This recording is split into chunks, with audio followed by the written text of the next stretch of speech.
தமிழ்நாட்டு மக்கள் முடிவு பண்ணிட்டாங்க.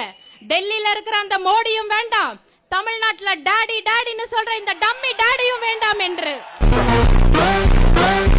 ஆட்சியாளர்கள் மட்டுமல்ல, அந்த ஆண்டவனை எதிரே நின்றாலும் தமிழக வெற்றி கழகம் குரல் கொடுக்கும் என்பதை இந்த நேரத்தில் பதிவு செய்து கொள்கிறேன். மாண்புமிகு மோடிஜி அவர்களே, என் வாக்கு என் உரிமை. பெற்ற குழந்தையை தாயிடமிருந்து பிரிப்பதும் நாட்டும் குடிமகனின் வாக்குரிமையை பறிப்பதும் ஒன்றுதான். அறிவாலயத்தின் கொத்தடிமைகளாக்கி சமூக நீதியை வளர்த்த மாண்புமிகு மன்னர் முத்துவேல் கருணாநிதி ஸ்டாலின் அவர்களே, தமிழ்நாட்டு மக்களுக்கு தெரியும், நீங்க ஈடில மாட்டி மோடியிடம் மண்டியிட்ட வரலாறும் தெரியும்.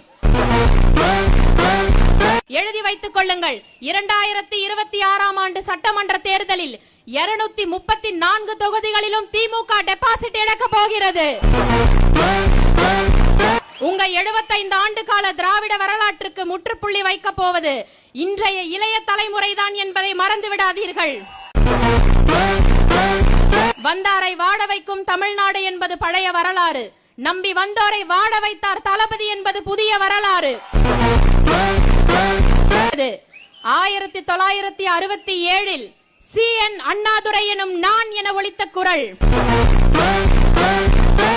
1977இல் MG ராமச்சந்திரன் எனும் நான் என ஒலித்த குரல்.